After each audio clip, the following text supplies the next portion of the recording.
In the previous video, we looked at the acoustic guitar down on this track. I want to now move to the lead guitar track right here and just show you what I was doing to this to get it to sit nicely in the mix. It was recorded very nicely, and I love the sound. Kind of reminds me a little bit of Dark Side of the Moon.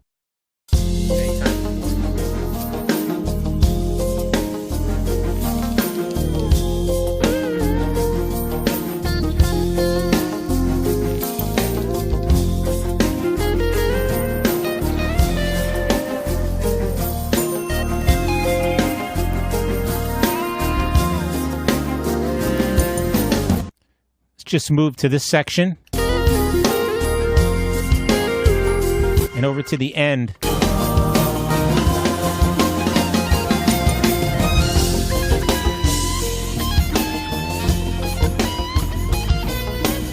Really good sound. Let's solo it and check it out.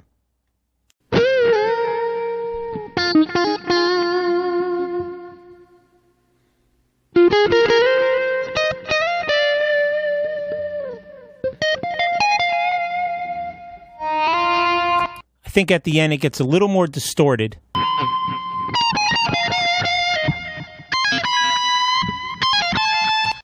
So at the end it does get more distorted and he switches to a pick.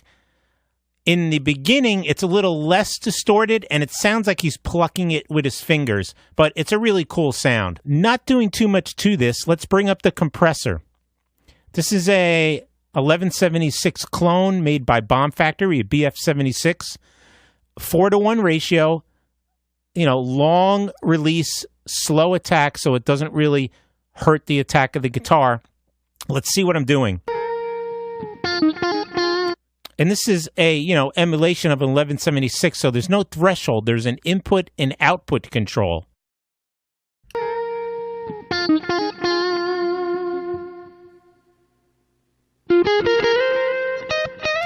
As you can see, I'm really not hitting the compressor at all in this section. Let's see the other one.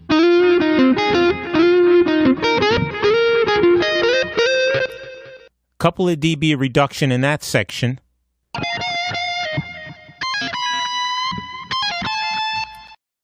Not really that much compression at all on this track. As you can see here, in the beginning, this waveform is lower, so it's going to hit the compressor less. At the end, where the waveform is louder, it's going to hit the compressor more. So if you wanted to change the amount of compression, there is something new in Pro Tools 10 called real-time clip gain. And sometimes I will go in and try to match the waveforms up so they have the same amount of gain. This way, the compression will be more consistent just by increasing or decreasing the clip gain, like this. Notice at the end, look how much louder the waveform is compared to the beginning. So to change the amount of compression, I'd have to go in and automate the input gain or threshold. But as you can see here, this plugin has an input and output control only. So if I did go back and use the clip gain, I separate regions like this and try to eyeball up the waveform level here so the compression amount would be more consistent. Since I've already mixed this, I'm going to bring this back down to where they were to 0. Now, usually I tend to do this more on lead vocal tracks and lead instrument parts in a mix. And the waveforms in Pro Tools are pre-insert. A good way to remember this is that anything that actually alters the audio or waveform, be it clip gain, audio suite, pitch, time, any plugin like that will be pre-insert. So anything that alters the audio is pre-insert. Let's move on to the EQ. Not doing much here either, about 2.5 dB at 200 hertz. This frequency range tends to warm up things. Guitar, vocals, snare drums. So you have to be very careful when adding too much 200 hertz into the mix so you do not get a buildup of that frequency. Moving on to some of the effects.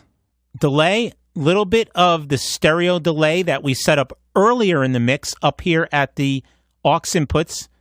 Right there, that is my Soundtoys stereo ping-ponging delay that we went through in previous video. It makes it sit really nice in the track, having the stereo delay left and right and the mono signal in the middle.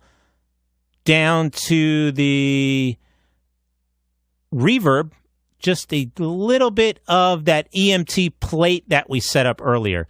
And that's about it on this guitar track. Talking about the volume for this lead track, a rule of thumb that I use is that anytime a solo comes in and out, and whatever is around it, say a vocal or another lead instrument, it shouldn't go up or down. It should stay pretty linear in fashion so that you know you have the right level. Let's play a little of this and see where I placed it in this mix.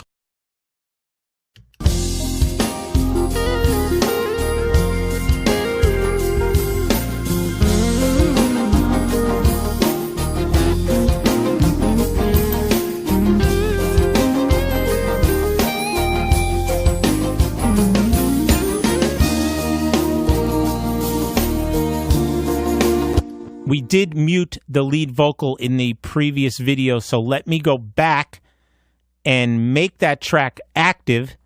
It might take a few seconds for all the DSP to reallocate since there were so many plugins on it.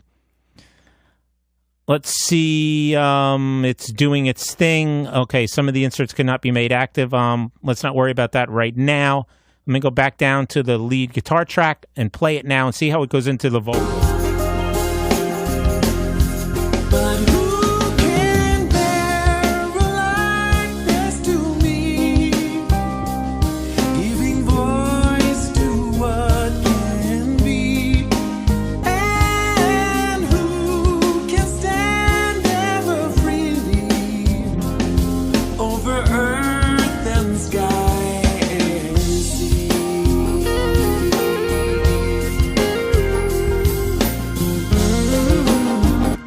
You can hear how when the lead vocal transitioned into the guitar solo, there wasn't that much change in volume. It was pretty linear.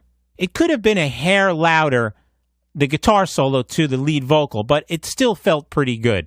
But it's a good rule of thumb, again, in the transitions from solos to lead vocals and out again, try to pay attention to the transitions in volume.